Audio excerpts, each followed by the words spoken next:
भागीदारी पार्टी द्वारा आयोजित वंचित पिछड़ा दलित अल्पसंख्यक महापंचायत का कार्यक्रम आज मुजफ्फरनगर में भागीदारी पार्टी द्वारा रखा गया है। आज़ादी के 75 सालों में बहुत सी ऐसी जातियां करने के लिए उनके बीच में सामाजिक, आर्थिक, राजनीतिक, सांस्कृतिक जागरूकता पैदा करने के लिए हम लोगों ने इधर कार्यक्रम रखा है। आज देश एक है, संविधान एक है, प्रधानमंत्री एक, शिक्षा दो तरह की है। एक तरफ प्राइवेट स्कूल, एक तरफ सरकारी स्कूल। प्राइवेट में क से कंप्यूटर, सरकारी में क से कबूतर। ये दो तरह की शिक्षा समाप्त कर हम लोग एक समान अनिवार्य स्नातकोत्तर तक फ्री शिक्षा चाहते हैं। हम लोग वर्तमान सरकार 60 पैसा पर यूनिट बिजली खरीद रही है। 7 रुपया देहात में, 8 रुपया शहर में बेच रही है। हम लोग सबको समझा करके हम लोगों की सोच है कि आने वाले 22 के चुनाव में सरकार बनाकर 300 यूनिट बिजली हम लोग प्रदेश की जनता को फ्री देना चाहते हैं। हम लोगों का मानना है जो सामाजिक न्याय समिति की रिपोर्ट को लेकर के हमारा झगड़ा भारतीय जनता पार्टी से था, जो पिछड़े वर्ग को 27% आरक्षण मिलता है, उसकी एक कमेटी बनी। माननीय राघवेंद्र सिंह, पूर्व रिटायर्ड जज हाई कोर्ट, उनकी रिपोर्ट आ गई 30 अक्टूबर 2018 को। 2 साल 11 महीना हो गया, सरकार इसको लागू नहीं कर रही है, जबकि ने 7, 9, 11 में बंटवारा कर दिया। लेकिन ये सरकार सिर्फ हम लोगों को गुमराह कर रही है। तो 22 में सरकार बनाकर हम लोग इस सामाजिक न्याय समिति को रिपोर्ट को लागू करने के लिए लोगों को जागृत कर रहे हैं। प्रदेश में जो नफरत की राजनीति हो रही है, हम लोग उसको समाप्त करके हम लोगों की कोशिश होगी कि भाईचारा, मिल्लत की राजनीति हो, लोग मिल के रहें आपस में। इसके लिए हम लोग 22 में जनता को जागृत कर रहे हैं। आज देश में गरीबों का इलाज चर्चा तो बहुत हो रही है। 22 में सरकार बनाकर हम लोग गरीबों का इलाज सरकारी पैसे से फ्री में करने के लिए लोगों को जागृत करने का काम हम लोग कर रहे हैं। चीज़ों को लेकर के हम लोग किसानों के सवाल पर, जैसे अभी माननीय प्रधानमंत्री जी ने 3 काले कानून कृषि बिल वापस किया है। कानून लागू करने से 50,000 किसानों के ऊपर मुकदमे लिखे गए। क्या ये मुकदमे वापस होंगे? जो इस आंदोलन में जो काले कानून थे, लोगों ने जो आंदोलन किया, उनके ऊपर भी मुकदमे लिखे गए। 700 से ज्यादा किसान शहीद हुए। क्या सरकार इनको शहीद का दर्जा देगी? इनको 1 करोड़ रुपया और एक सरकारी नौकरी, ये प्रधानमंत्री के काले कानून लाने की वजह से लोगों ने शहादत दिया है, इनको सरकार दे। इसके साथ साथ जो हमारे गृह राज्य मंत्री हैं, केंद्रीय गृह राज्य मंत्री, उनके बेटे द्वारा जीप चढ़ा करके जो किसानों की हत्या की गई, जो पत्रकार की हत्या हुई, और हमारे उस घटना के बाद 9 लोगों की जान गई, क्या ऐसे मंत्री को हमारे देश के प्रधानमंत्री? इन तमाम चीजों की जानकारी हम लोग इधर कार्यक्रम के माध्यम से देने का प्रयास कर रहे हैं। जैसे भागीदारी पार्टी प्रेमचंद प्रजापति, बाबूराम पाल, राष्ट्र उदय पार्टी, जनता उन्नत पार्टी अनिल चौहान, भारत माता पार्टी रामसागर बेन, प्रेमचंद कश्यप, गुलाब खंघार, सतीश बंजारा, एक मोर्चा हम लोगों ने बनाया, भागीदारी संकल्प मोर्चा। इस मोर्चे से समाजवादी पार्टी से समझौता दोनों नेता माननीय अखिलेश यादव जी और हम लोगों ने 27 अक्टूबर को मऊ की धरती पर, बनारस मऊ की धरती पर हल्दरपुर में हम लोगों ने इसकी घोषणा की है। आप लोगों कितने भारतीय जनता पार्टी को सत्ता से बेदखल करना, हमने पहले भी कहा था और आज भी कह रहा हूं कि मोर्चा 403 सीटों पर चुनाव लड़ेगा। समाजवादी पार्टी माननीय अखिलेश यादव जी को मुख्यमंत्री हम लोग बनाएंगे। हम लोग अपने मुद्दों के आधार पर यहाँ झगड़ा सीट का नहीं है। अच्छा, आपके साथ ओवैसी बात आपकी आजाद से भी हुई थी, चंद्रशेखर से भी हुई थी, शिवपाल जी से भी आपकी बात हुई थी, क्या रहा उसका फिर? देखिए, आज भी हमारा प्रयास है। लोग ज्यादा सीट की लालच पैदा पाले हुए हैं।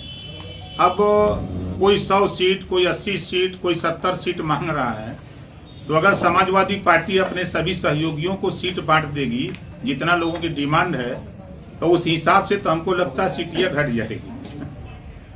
तो हमारा कहना है लोगों से, हम आज भी प्रयासरत हैं कि आप 100 सीट लड़के एक भी सीट न जीतो तो बेहतर है कि 10 सीट लड़ करके 10 जीत जाओ।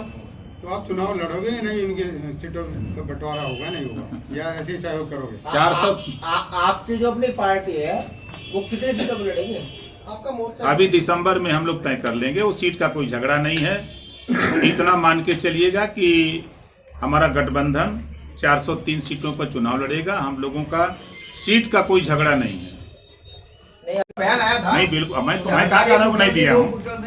मैंने बयान दिया था, भागीदारी संकल्प मोर्चा की सरकार बनेगी तब। हमने ये नहीं कहा था कि हम समाजवादी पार्टी के साथ समझौता करके ये काम करेंगे। हम अपने कायम हैं, अपने जो हम बोलते हैं हम उस पर कायम रहते हैं। देश में नौजवानों को 2 करोड़ नौकरी देने का वादा हमारे देश के प्रधानमंत्री ने किया था। उन्होंने वादा किया था कि प्रदेश में महंगाई कम करेंगे, लेकिन तीनों क्या किए? अभी इनकी बात पर कैसे भरोसा किया जाए? ये संसद में इन्होंने पास किया है तो संसद से कानून को वापस हो सकता है ना, कि जबान से वापस होगा। और इनके ही गृह मंत्री बयान देते हैं कि हम लोग तो वोट लेने के लिए जुमला बोलते हैं। बयान दिया है ना गृह मंत्री जी ने, तो इनकी बात पर कैसे भरोसा कोई करेगा? इस नाते इन्होंने तो वादा किया था किसानों का गन्ना हम 14 दिन में भुगतान करेंगे। उसके बाद किसान इधर से लेके जाएगा अपना गन्ना और उधर से पैसा लेके निकलेगा। क्या हुआ उसका? इस नाते इनकी बात पर कोई भरोसा नहीं। हमारे देश के प्रधानमंत्री आके इसी पश्चिमी उत्तर प्रदेश में उन्होंने भाषण दिया था कि हम यहाँ हाई कोर्ट बनाएंगे। 7 साल हो गया, क्या हुआ हाई कोर्ट का? इस नाते इनकी बात का भरोसा है, अब कोई करने को तैयार नहीं है। पैसा और सरकारी कर्मचारियों को ला करके रैली कर रहे हैं, चाहे वो बुंदेलखंड का कार्यक्रम हो, चाहे आजमगढ़ का कार्यक्रम हो, चाहे आपके सुल्तानपुर का कार्यक्रम हो। सबसे बड़ा भरोसा 370 राम मंदिर था वो। जब 370 नहीं हटा था तब यूपी को क्या नुकसान था? हम आपसे पूछ रहे हैं, जब नहीं हटा था तो क्या नुकसान था? हट गया तो क्या फायदा हो गया? नहीं। फिर वही बात, राष्ट्रवाद की परिभाषा पहले भारतीय जनता पार्टी पढ़ ले तब दूसरे को पढ़ावे। नफरत नहीं सिखाता राष्ट्रवाद, नहीं झगड़ा सिखाता राष्ट्रवाद, एक साथ लेके चलने की परिभाषा देता है वो। तो ये कथनी और करनी भारतीय जनता पार्टी के साथ मैं 2 साल रह करके देख लिया कि क्या करने वाले हैं। संविधान खतरे में है, जो पिछड़े दलित के लिए आरक्षण लागू है वो खतरे में है। आज प्राइवेट को मोदी जी ने कहा था ना, मैं देश नहीं बिकने दूंगा, सौगंध मुझे इस मिट्टी की। कहा किया, रेलवे बेच दिया, बैंक बेच दिया, LIC बेच दिया, BSNL बेच दिया, कोयले की खदान बेच दिया, नारा दिया कि हवाई जहाज वाले को, हवाई चप्पल वाले को हवाई जहाज पे चढ़ाऊंगा, जहाजियो बेच दिया। अब क्या है? कौन कैसे भरोसा करेगा कोई? कोई पत्रकार दिखा दिया मिड डे मील योजना में मिर्जापुर में कि रोटी नमक परोसा जा रहा, मुकदमा लिखा दे रहे हो? यही है सरकार का कानून? हजारों पत्रकारों पे मुकदमा क्यों? पत्रकार चौथा स्तंभ होता, वाहिना होता है, सरकार को दिखाता कि कमी इसको दूर करो, जब आप उसके ऊपर मुकदमा लिखो। सरकार थी तो सपा पे जातिवाद के आरोप लगे थे, और जो मोस्ट बैकवर्ड है उसका ये आरोप था कि हमें उसमें अधिकार ही नहीं मिले। तो आप समझौता कर रहे हैं सपा से, क्या जो छोटी छोटी जातियां हैं उनको उनके अधिकार मिल जाएंगे? 100% मिलेंगे। नहीं, ये बात तो सुनिए, आपका क्या आधार? नहीं, आप सुन तो लीजिए। घरेलू बिजली का बिल माफ होगा तो खाली एक जाति का होगा? एक समान शिक्षा, अनिवार्य शिक्षा, स्नातकोत्तर तक फ्री शिक्षा होगी, एक जाति के लिए होगी।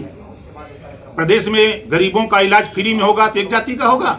ये तो देखिए हमारे दादा, नहीं हमारे दादा, ये तो सब चीज बीजेपी गवर्नमेंट में भी हमारे दादा अगर कोई योजना से इस्तीफा इसी नाते दिया मैं कह रहा हूँ आपका फार्मूला क्या है? मतलब फार्मूला कैसे दोगे आप अधिकार? अब सामाजिक न्याय समिति की रिपोर्ट लागू होगी कि नहीं होगी? जब हमारी बात जहाँ हुई है, जिससे अखिलेश जी से एग्री है, वो हर चीज के लिए एग्री है। कल तक देखिए क्या था, आज क्या है। तो पूरे देश के लोग तो मोदी मोदी चिल्ला रहे थे, आज मोदी को गाली क्यों दे रहे हैं?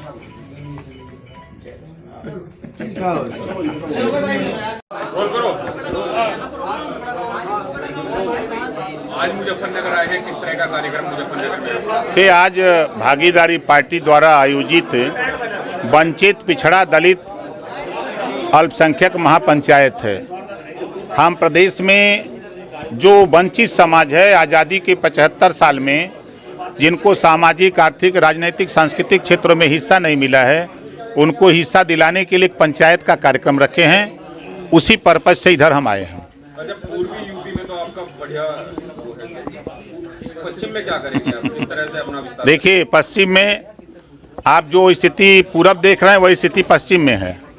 ओम प्रकाश राजभर जब सत्ता में था तब लड़ा अति पिछड़ों के सवाल पे, सत्ता से बाहर हुआ तब भी लड़ा अति पिछड़ों के सवाल पे, और आज भी मैं अति पिछड़ों को, आप चाहे कश्यप हो, बिंद हो, निषाद हो, केवट हो, मल्ला हो, पाल हो, प्रजापति, कुम्हार हो, नाई हो, आरक हो, अर्कवंशी हो, बंजारा हो, बहेलिया हो, ये जातियों को कोई जानता नहीं है। ये जातियां आज बड़ी तेजी से हम लोगों के साथ खड़ी हो गई हैं और ये जातियां अपने हक के लिए खड़ी हो गई हैं।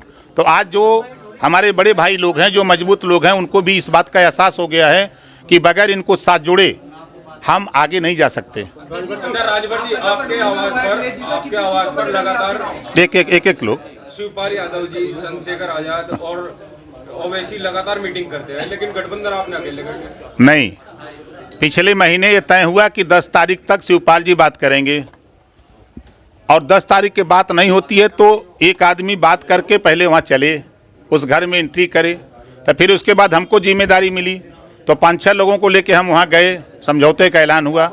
हमारा आज भी प्रयास हो रहा है कि हम लोगों से कह रहे हैं कि आप 100 सीट लड़ने के बजाय आप 10 सीट पे लड़ो।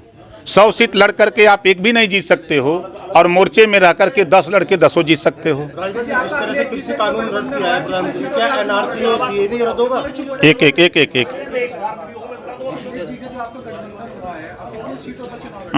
403 हमारा मोर्चा 403 सीटों पर चुनाव लड़ेगा। राजभर जी, जिस तरह से कृषि कानून को प्रधानमंत्री ने रद्द करने की घोषणा की, क्या एनआरसी और सीएबी का भी प्रधानमंत्री रद्द करेंगे? प्रधानमंत्री से पहले तो जातिवार जनगणना हो जाए, ठीक है, प्रदेश में अमन चैन हो। एक रास्ता इन्होंने खोला है कि अगर आपको महंगाई कम कराना है, भ्रष्टाचार खत्म करना है, रोजगार पाना है, नौकरी पाना है तो आंदोलन करो। ये इन्होंने एक रास्ता दिया है हमारे देश के प्रधानमंत्री जी ने। काले कानून कृषि का ला करके उन्होंने दिखाया कि जब हमारे किसानों ने कहा कि ना ये कृषि बिल जो आप ले आए हो काला कानून है, पूरे देश में इनका विरोध हुआ, अंततोगत्वा इनको बैक होना पड़ा। तो आंदोलन बाबा साहब डॉक्टर अम्बेडकर जी ने संविधान में व्यवस्था दिया है कि आप अपने हक के लिए लड़ सकते हो और लड़ करके आप मनवा सकते हो। जिस तरह से विपक्ष कृषि कानून के साथ था, तो क्या एनआरसी और सीए के साथ भी विपक्ष जो है साथ? देखिए, पूरा विपक्ष सरकार की गलत नीतियों का, विपक्ष का काम होता है कि सरकार के गलत नीतियों का विरोध करना, उनको एहसास कराना कि ये गलत निर्णय है, इसको सही कर लो। तो अभी तो जो हम लोगों की लड़ाई है वो मकसद हमारा है कि प्रदेश में जातिवार जनगणना, 1931 की जातिवार जनगणना हुई है, 90 साल हो गया। संविधान में हर 10 साल पे जातिवार जनगणना होनी चाहिए, ये नहीं हो रहा है। इसी नाते तमाम जातियां जो उपेक्षित हैं कि किसी जाति का सही आंकड़ा आज तक देश में नहीं है, तो ये पहले सर्वोपरि है। गरीबों को एक समान अनिवार्य और फ्री शिक्षा की ज़रूरत है, गरीबों का इलाज फ्री में हो इसकी ज़रूरत है। आज महंगाई की मार से पूरा देश त्राहिमाम कर रहा है, तो महंगाई से निजात दिलाने के लिए आज हम लोग सबको जागृत कर रहे हैं कि आप हम सब लोग इकट्ठा होकर के सरकार बना लिया जाए। जो ये वैट लगा करके, टैक्स लगा करके हमसे आपसे वसूल रहे हैं, तो इस पर हम रोक लगा करके, अभी जैसे आपने देखा कि बाई इलेक्शन बीजेपी हारी तो 12 रुपया डीजल और पेट्रोल घटा दिया। एक कहा कि देखो हमको उपचुनाव हराए हो तो 12 रुपया किया हूँ कम, हमको उत्तर प्रदेश हरा दो तो हम आधा दाम कर देंगे। ये भारतीय जनता पार्टी ने संकेत दिया है। अच्छा, एलएलडी गठबंधन नहीं कर पा रही तो इससे उन्हें फायदा मिल सकता है? होगा गठबंधन, 100% होगा। अच्छा, जो आपके नेता आपके संपर्क में थे, क्या आज भी संपर्क में? बिल्कुल संपर्क में है। इंडिया प्लस न्यूज, सिर्फ वही जो सही।